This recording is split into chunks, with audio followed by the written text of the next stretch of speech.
তুই দুনিয়াতে তোর স্ত্রীর সন্তানদের হক নষ্ট করেছিস। আমাকে মাফ করে দাও, আর করবো না, আর করবো না। বাবা, আমার খুব আদরের মেয়ে, আজ তোমার কাছে তুলে দিলাম। কখনো আমার মেয়েটাকে কষ্ট দিও না। আই লাভ ইউ সুমি, আমি তোমাকে অনেক ভালোবাসি। আমিও তোমাকে অনেক ভালোবাসি। আমার আদরের বউটা কি করছে রে? এই তো তোমার জন্য রান্না করতেছি। আচ্ছা, তাড়াতাড়ি শেষ করে রুমে আসো, তোমাকে ছাড়া একটুও ভালো লাগে না। আচ্ছা, তুমি আমাকে রেখে এত কাজ কেন করো? আরে পাগলা, আমি কাজ না করলে কে করবে? আমি পাগলা? তুমি তো আমার পাগলা জামাই। এই, তুমি মাছ কাটতেছো, হাত কেটে যাবে তো, ওঠো তাড়াতাড়ি। এই শোনো না, আমার জন্য একটা 3 পিস আইনো তো। আরে কি বলো, শুধু একটা? পুরো দোকান নিয়ে আসবো। আচ্ছা ঠিক আছে, তাহলে আমি যাই। আচ্ছা, সাবধানে যেও। আরে, আমার বউটা কাজ করতে করতে মরেই যাবে। এই, তোমাকে না বলছি কাজ করা লাগবে না? আচ্ছা চলো তো রুমে, তোমাকে ছাড়া ভাল লাগে না। আচ্ছা, তুমি আমাকে কখনো কষ্ট দিবা না তো? কেন জানি ভয় হয়। আরে না, কি বলো তুমি? তুমি আমার সুখ, তুমি আমার দুঃখ, তুমি আমার জীবন, তুমি আমার মরণ। তোমাকে ছাড়া কিভাবে বাঁচবো বলো? আচ্ছা তো বসো, আমি ফ্রেশ হয়ে আসছি। আচ্ছা ঠিক আছে, যাও। আমি মনে হয় আমার জীবনের সঠিক মানুষ পেয়েছি। ও আমাকে কত ভালোবাসে। কি হলো, আজ এত রাত হয়ে গেছে, এখনো আসছে না কেন? কিছু হলো না তো আবার? এই দাঁড়াও, কোথায় ছিলে তুমি? আর তোমার হাতেটা কি? তুমি আজকেও মদ খেয়েছো? হ্যাঁ খেয়েছি, কি করবি তুই? যদি আমার নেশা করাতে কোনো বাধা দেস তুই, তাহলে তোরে তালাক দিব আমি। এমন কথা বলো না প্লিজ, আল্লাহর দোহাই লাগে। তুমি যদি আর নেশা করো, তাহলে আমি আমার বাবা মাকে ডেকে এনে বিচার করাবো।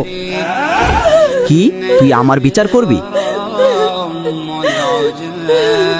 খালি আজকের জন্য বেঁচে গেলে তুই। ও এমন কেন হয়ে গেছে?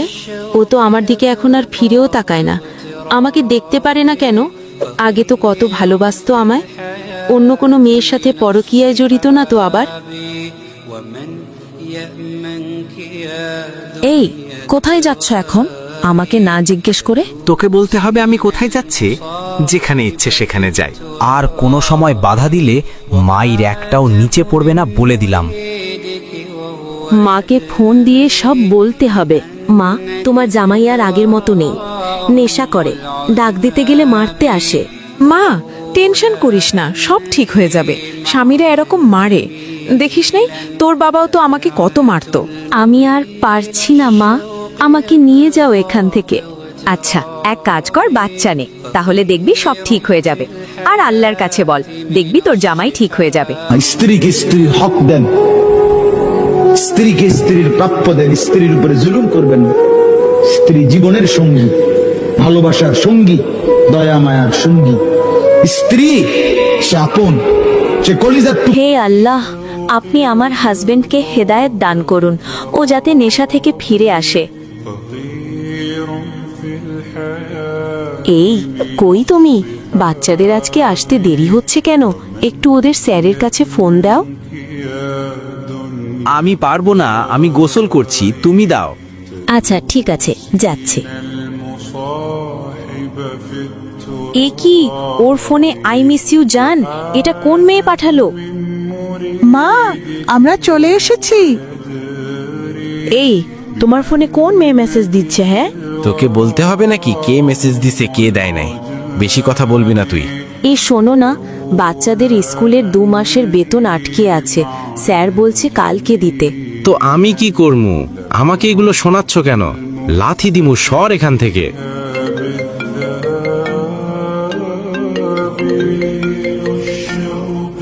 এ কি, সেই মেয়েটা না? হ্যালো, এই মেয়ে, তুমি আমার জামাইকে কল দাও কেন?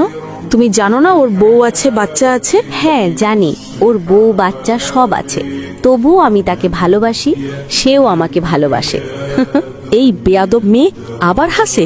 এই সমস্ত মেয়েদের কি বলে জানোস তো তুই? হ্যাঁ, এই সতীন, মুখ সামলে কথা বল, না হয়ে তোর জামাইকে দিয়েই তোকে মার খাওয়াবো। তুই যদি আমার জামাইয়ের পিছ না ছাড়স, তাহলে তোকে আমি দেখে নিব। আরে যা যা, দেখি কোন বালটা ছিঁড়তে পারছস। আগে তুই নিজের দিকে খেয়াল রাখ। শোনেন, যারা বিবাহিত ব্যক্তি হওয়ার পরেও পরকীয়া করেছেন, বিবাহ করার পরেও পরকীয়ার পাপে লিপ্ত ছিলেন বা এখনো আছেন, জেনে হোক না জেনে হোক করেছেন, অথবা এটা জেনে করেছেন যেটা একটা খারাপ কাজ তারপরেও করেছেন, রাসূলুল্লাহ সাল্লাল্লাহু আলাইহি ওয়াসাল্লামের হাদিস এবং আল্লাহ পাকের কালাম অনুযায়ী তাদের শাস্তি হচ্ছে কোমর পর্যন্ত মাটিতে পুঁতে ফেলে পাথর নিক্ষেপ করে রজম করে হত্যা করা। বাবা, আমাকে র্যাকেট কিনে দিবা, আমি খেলবো। গেছো এখান থেকে, র্যাকেট খেলবে শখ কত? হ্যাঁ জান, বলো। তুমি তাড়াতাড়ি আসো তো, আমি পার্কে বসে আছি তো। এত দেরি করছো কেন? তোমাকে কত মিস করছি আমি, জানো পাখি? হ্যাঁ জানি পাখি, তুমি আমাকে অনেক মিস করছো, তাই তো তাড়াতাড়ি আসছি তোমার জন্য। আচ্ছা, তুমি তোমার বউকে তালাক দিবা কবে বলো তো? আমি তোমাকে ছাড়া থাকতে পারছি না। হ্যাঁ, এই মাসের মধ্যে তালাক দিয়ে দিব। তুমি চিন্তা করো না ডার্লিং, আমি তোমাকেই বউ বানাবো। ওই শয়তান বউটা আর ওর ছাউগুলো তাড়িয়ে দিচ্ছি, একটু অপেক্ষা করো।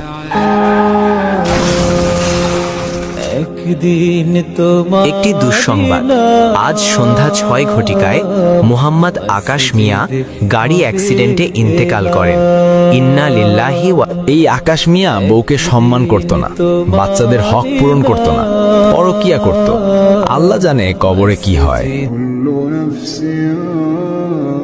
তুই দুনিয়াতে তোর স্ত্রীর সন্তানদের হক নষ্ট করেছিস। আর করব না, আর করব না। আসসালামু আলাইকুম। আমাদের ভিডিওগুলো দেখে যদি ভালো লাগে তাহলে একটি ফলো করে রাখুন।